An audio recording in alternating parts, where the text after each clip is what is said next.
Good afternoon, ladies and gentlemen. How are we all doing? I hope we're all good. So I just came with a quick recap of today's New York session, Monday, the 27th of January, 2025. So let's quickly jump into the Zoom. Okay, let me just share my whole screen there. Okay, there we go. All right, so jumping into the results. What were we looking for? What were we anticipating for New York? So this was basically my view 5 minutes before the stock market opened. So we took a look at Nasdaq. We saw the gap and the drop which they did from the time the markets opened up until the time we go to the charts. So there was a huge drop. I didn't see a setup really, so I just decided not to actually look for a trade on it.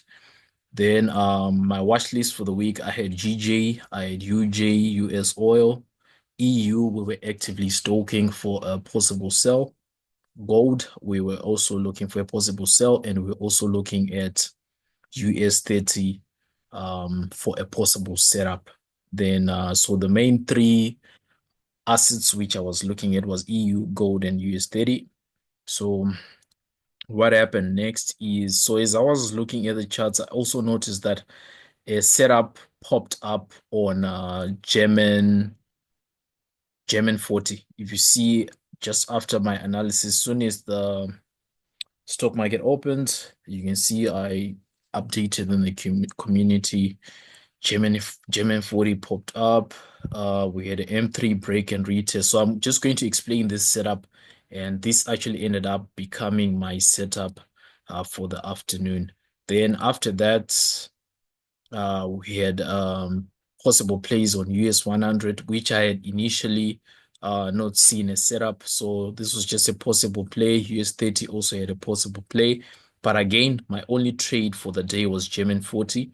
The rest I'm just watching, and that was it. So let's quickly jump into the charts. We don't want to make this video long. So we're just going to start with German 40, which is the main setup I had for the day. Um, all right, so the daily candle, actually, we started by pushing down. As you can see, now we took our trade within this week, pushing up.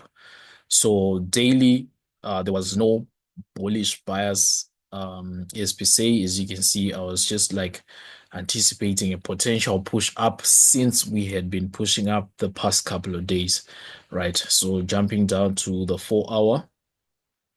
4 hour, what I noticed, the only thing I had was this doji. If I'm to move this line here, you see there's that doji candle there. Then on H1, what I realized on H1 is price actually set a low of the week. So my main emphasis basically, or what attracted me to this setup was this gap which price had when the daily candle opened. So that gap attracted me. So for me, this candle above is actually a supply zone or an order block. So it's a point of interest where I thought price could actually trade back towards. That's where my bias actually came from. So you can see from the daily, I didn't quite have the bias which I usually have. 4 hour, I had the doji. And on H1, I had the bias of price trading back towards the gap or towards that supply zone. So after I got my bias, I jumped down to the smaller time frame. Then I came actually in the morning. You can see I marked my 10 a.m. candle, and I didn't really have a setup in the morning, so I left it. So when I came in the afternoon, now I realized that actually price set a low during London session, and price pushed. We actually had a setup here which I just marked out. I did not take this trade. So I realized that, okay, that view which I've got, which I've seen from the H1, that price will potentially trade back towards that gap or towards the supply zone at the top is actually playing out. So that actually gave me a stronger bias to actually continue looking for a buy. So if you come back to the H1, you notice that from the low of the day, price just started expanding to the top side. So you can see we had strong and nice bullish candles. So I was looking forward to buy into that bullish momentum. And you can also notice just before 16:30, price had actually closed above the 13 EMA. So again, that's another confluence that my price is actually pushing up. So coming back to M15 now, all I wanted to see now on M15 was price giving me a retracement for this move and a reaction somewhere on the 13 EMA, right? So here we got a nice bullish engulfing. So remember, what candles do we look for when price pulls back? We look for a doji, we look any doji looking candle, any variation of the dojis. We also look for a pin bar. We also look for a bullish engulfing. These are the main candles we look for if price is retracing, especially if we've got a bias. So we got a nice bullish engulfing. Then I jumped down to my entry time frame, which was the 3 minute. This is where the setup I shared with the community came from. So as I was looking at M3, I was like, you know what? Uh, I already know I've got a bullish engulfing on M15. So on the 3 minutes, I'm looking for the same thing. It's just a price repeating the same thing which they're doing on the smaller time frame. So I'm looking for a push up, which was actually the M15 bullish engulfing. So on a smaller time frame, I'm looking again for the retracement, looking for a doji, a pin bar, bullish engulfing, any familiar candle which I can use. So in this example, we had a nice inside bar here, a bigger candle on the left, a smaller candle inside, and we were riding above the 13 EMA. So I just executed my buy immediately. Then I updated the group because this was already a setup which was in motion. So price actually pushed up, and as it pushed up, we left an imbalance here. As you can see, we pushed up, we left another imbalance here, continued pushing up. Then price touched this imbalance twice. Another nice candle, a pin bar there. So if you understand where price is going, and if price is not yet reached your take profit target, you can still use these imbalances to just scale into your positions. If you don't want to scale in, you can also use them for a trailing stop. So for example, let's say price moved up until halfway of our price target, you can now move your stop loss from where it is up until you are in break even or slightly above your entry price. If price pushes up again, creates another imbalance, you can still again move your stop loss to the next imbalance which was left and keep trailing like that until price eventually takes you out or until price hits take profit. So I hope this helps. This was a simple 1:3 setup. So you can see 1:3 actually hit somewhere there.